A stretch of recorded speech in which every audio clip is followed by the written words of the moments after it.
that is not the cloth from which he is cut. I mean, that is a dejected...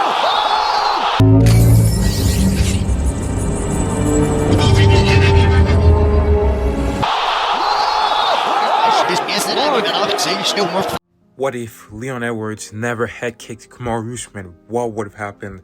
This was a moment that completely changed the course of Kamaru Usman's career, but it also changed the welterweight division quite a bit because we saw quite a bit of fighters who got their hands on the welterweight title, but maybe they weren't the best fighter in the world and they just had a good style to beat that former champion. So here is what would have happened if Kamaru Usman never got head kicked by Leon Edwards. With a minute left in the 5th round, Leon Edwards will try to set up a head kick by throwing a left hand first so Kamaru Usman can slip to the outside, slipping right into a head kick, but Kamaru Usman is aware of it, so he moves away from the left hand and he keeps his guard up to block the head kick, which doesn't land. For the rest of the round, Kamaru Usman will continue to pressure Leon Edwards up against the fence, landing some powerful shots and also getting some takedowns and ultimately ending the fight with a dominant 49-46 decision victory. Kamaru, the Nigerian Nightmare! Usman! After this dominant decision victory from Kamaru Usman, he would ask the UFC if he could move up to the light heavyweight division and get a title shot there. And go to 205, beat Prohaska, defend with Jan, come back down, defend with Hamza. Jesus. But the UFC had other plans, as a month later, Hamza Chimaev would be fighting Nate Diaz in a fight where he would make weight and he would beat Nate Diaz, and eventually the UFC would settle on Kamaru Usman versus Hamza Chimaev in December of 2022. And just for Kamaru, you mentioned maybe skipping middleweight, going right to 205. Curious, what did you think of that Yuri Prohaska Glover Teixeira fight from a few weeks back? It was an incredible fight. You know, much respect to both guys. I just think I can beat some of those guys. Some. Now, before y'all killed me, I said some. There are some killers in that division, and I definitely respect that. But I think those guys that were at the top, there was a couple of guys out there that I'd probably take out. Do you think this might be maybe not your last fight at welterweight, but maybe there's another division after the fight that you go to? No, see, right now, the focus is, let's not take our focus off of that. This guy's an incredible competitor, an incredible grappler as well. So I take him very, very serious. And hey, you know, if I go out there and do my job, then I'll worry about what comes after that. Hey, Africa never gonna see the belt again. Sorry, guys. But after lots of hype, the fight is finally here, and Hamza has promised to finish Kamaru Usman in the 1st round, while Usman challenges that and claims that he will destroy Hamza Chimaev. But the fight starts, and right away Hamza Chimaev runs to the center of the octagon with a little bit of feints, a little bit of head kicks here and there. He eventually goes for a takedown that Kamaru Usman defends initially, but Usman does end up getting taken down and controlled by Hamza for the 1st round.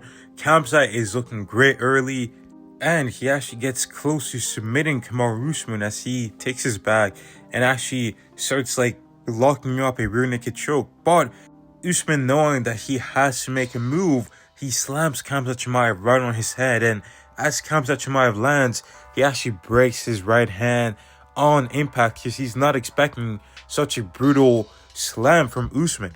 After this, the momentum of the fight completely changes as Usman is able to get back into the fight, defend the takedown, start landing some really good jabs, and eventually finding his right hand, and he starts almost beating Hamza Chimaev up. It seems like Hamza Chimaev is slowing down. He doesn't have the same pace, the same explosiveness, and on the feet, he isn't doing too much either. He is trying to throw some strikes here and there, but nothing is significant, and Usman is able to start walking him down. And at the end of the 4th round, Hamza Chimaev's corner stops the fight. He cannot continue, and Usman wins by technical knockout. And I have to ask you, I think I know what you're going to say, but Belal Muhammad quickly tweeted, "See you soon." Is that something you would entertain if the UFC, came to you about it? Who is it? Belal Muhammad. Who is it? Belal Muhammad. Next. I forgot it. Next. Thanks, champ. Thank you. Kamaru Usman gave this cold reply to Belal Muhammad because Belal has been talking a lot about Kamaru Usman in the lead up to his fight with Chimaev, because Belal is on a 9-fight unbeaten streak and a 4-fight winning streak, and he wants the next title shot against Kamaru Usman. People keep talking about Usman as one of the GOATs, and I'm like, bro, who you beat? Masvidal twice, you beat Kobe twice, who didn't deserve it. Masvidal didn't deserve it. Masvidal beat him on, and he beat him on like 8 days. Yeah, and then you beat Gilbert Burns. So I'm like, when you're looking at resumes, my resume is Wonder Boy, Damian Maia. You got Vicente Luque. You got undefeated Sean Brady. And it's Sean Brady. I mean, that right there, when you beat, I'm not going to lie, I was nervous for that one. And when you came out and got him, like, fuck, man, Belal is the truth, man. But I'm the best welterweight in the world. I'm dominating every single one of these guys. Kamaru Usman had seen this clip prior to his fight with Kamzat, and he kept that in the back of his mind. And now that Belal is the next contender in line, things are going to get heated. Khamzat Chimaev announced that he actually really struggled to make weight against Kamaru Usman, and he is going to be a middleweight from now on, so he has left the weight class, and Kamaru Usman will now be facing Belal Muhammad in May of 2023 at UFC 288, and in March at UFC 286 we would see Henry Cejudo versus Aljamain Sterling. But this card in New Jersey would be headlined by Kamaru Usman, and on the card, the undercard, will be Gilbert Burns versus Colby Covington, so it will be a welterweight affair that night. And the press conference delivered as Colby Covington and Belal Muhammad actually ended up getting into it a lot more than any other welterweights. You match up here at Real American Freestyle. Yeah, definitely. I definitely want that trilogy. We got. He'll take the trilogy after he loses. I beat him in Madison Square Garden. Shut the fuck up before I smack the shit out of you, bitch. Shut the fuck up, bro. You're gonna get smacked up so hard, bro. Step up, I'm right here. You might be the ugliest, bro. Look at that fucking nose, bro. That guy's fucking ugly. I saw you back no up, wonder man. he's with the gargoyle, You bro. Shut the fuck up. Or the real man that's talking, bro. But yeah, I want the trilogy, bro. Fucking. You ain't gonna... Chaos would erupt, and Dana White would confirm that the winner of Colby Covington and Gilbert Burns will be next in line for the welterweight title.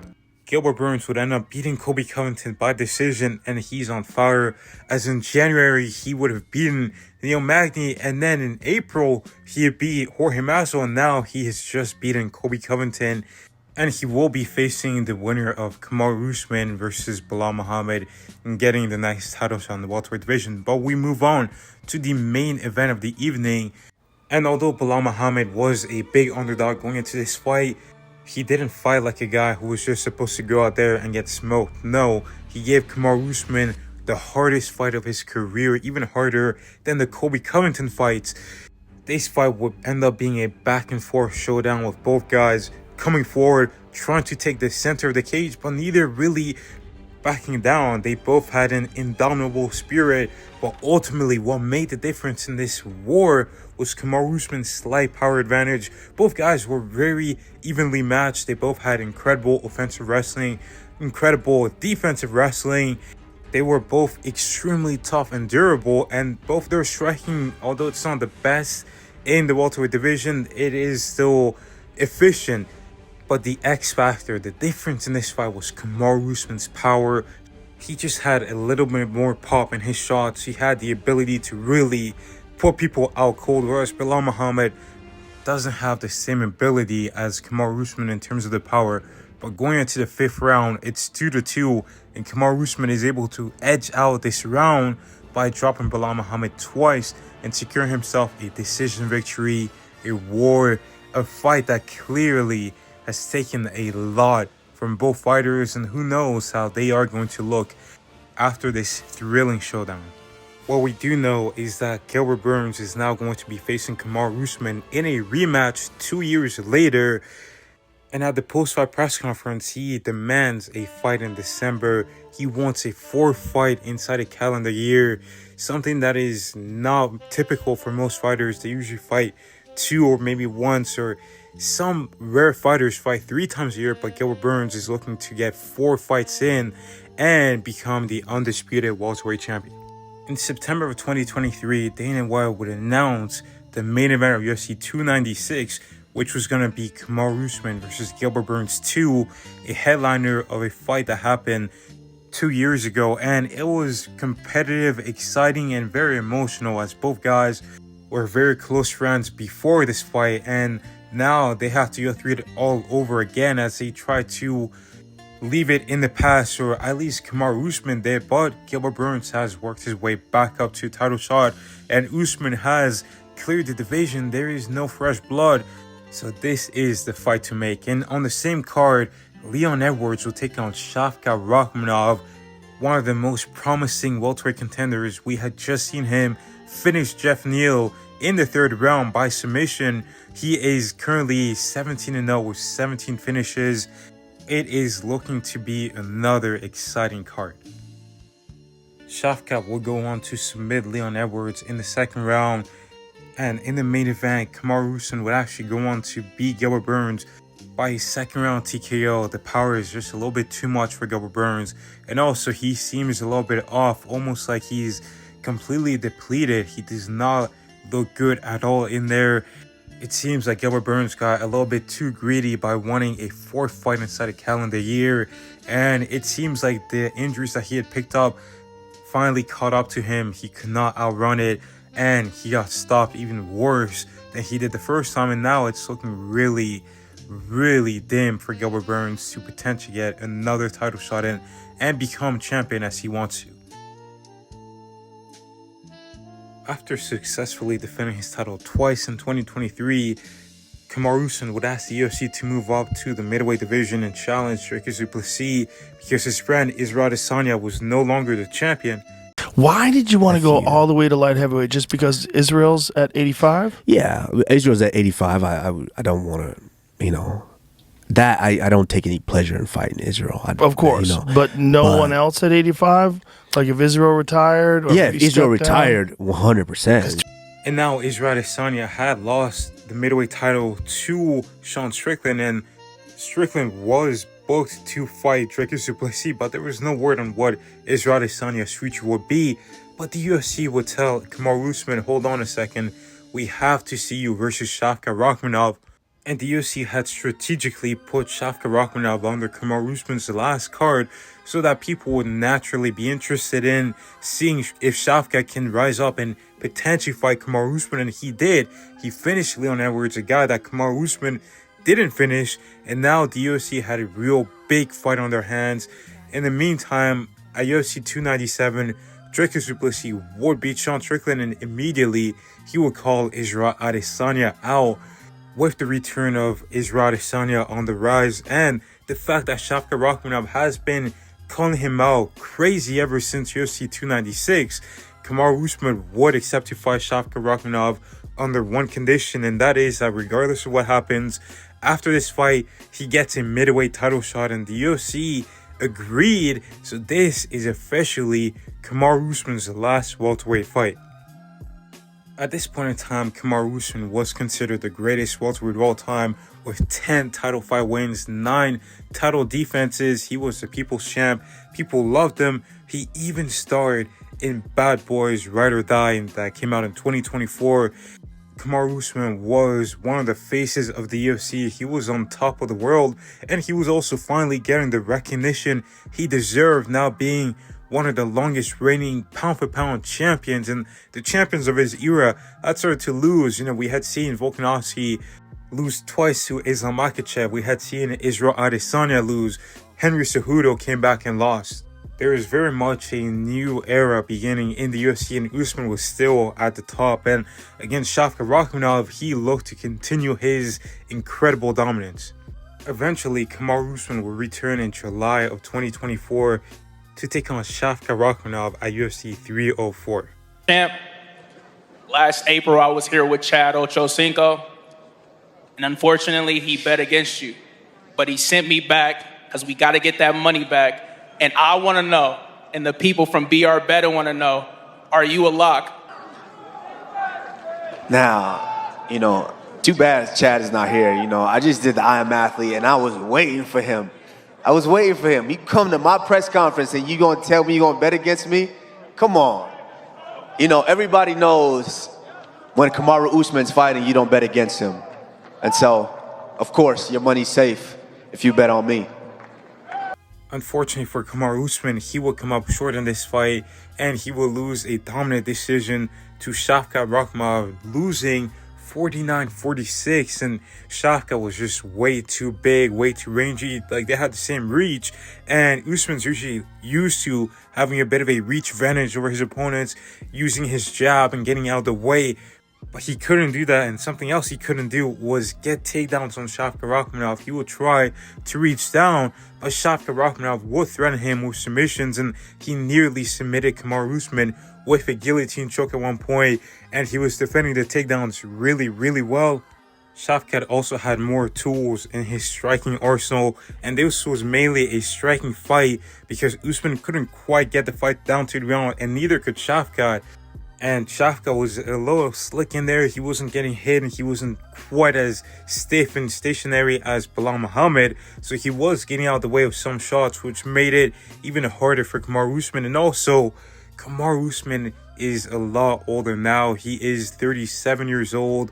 So Father Time is catching up to him. But also, after the fight, his coaches said this about his weight cut. Afterwards, and I was watching videos from that camp, and then also from camps that we had before, and there was a night and day difference on Kamaru's size, and I was like, wow, it just blew me away in the training sessions that we were having. So we had the conversation about moving up. 1 month after Kamaru Usman's loss to Shavkat Rakhmonov, Israel Adesanya made his return, but he lost to Drake du Plessis by submission, and now he's out of the title conversation at middleweight. So Kamaru Usman would announce that he is taking some time away from the sport to heal some injuries, notably getting a hand surgery, and also moving up to the middleweight division, as his last weight cut was very, very tough. And the UFC did promise him that regardless of what happens in this fight, his next fight would be in the middleweight division, because that was his original plan. At the start of 2025, Drake du Plessis would beat Sean Strickland in a rematch that was pretty dominant, but then there's no one really in the middleweight division. There is Imavov, but the UFC had already scheduled him for a fight with Kyle Borrello. Khamzat Chimaev was still working his way up the ranks, so Kamaru Usman versus Drake du Plessis would be announced for August of 2025 for UFC 319, a year after Kamaru Usman's fight against Shavkat Rakhmonov. Both Usman and Dracus wanted this fight to take place in Africa, but the UFC was unable to make it happen, and they promised Dracus that, hey, in 2026 will be the year that the UFC will be in Africa. This year we can't. So both fighters accepted, and after a respectful and mellow build up, we get to the fight, and this is very, very anticipated. Kamaru Usman is the greatest welterweight of all time. He's moving up. He's had time to properly adjust to the middleweight division, but Kamaru Usman would come up short once again against Drake du Plessis. And this time, the story of the fight is, my God, how is Kamaru Usman taking these shots? How is he so durable? And it all comes down to his championship spirit. The guy really wanted to win. He was going to go out there pushing forward the whole time, but he was yet again on the wrong side of Father Time. He was just a little bit too slow and a little bit too small for du Plessis, who looked enormous in there. He really looked like he was 2 weight classes bigger than Kamaru Usman, and it even looked at times like he might have got knocked out, but he stayed in the fight. He stayed tough. And he lost another fight by a domination, losing yet again 49-46 and 50-45. Quite a wide margin. And it's another fight where Usman struggles to win even one round against his opponent. And after losing 2 fights in a row and potentially not getting another title shot, Usman decides to hang up the gloves, as he's done more than enough in his career to warrant being a Hall of Famer and potentially being the greatest welterweight of all time.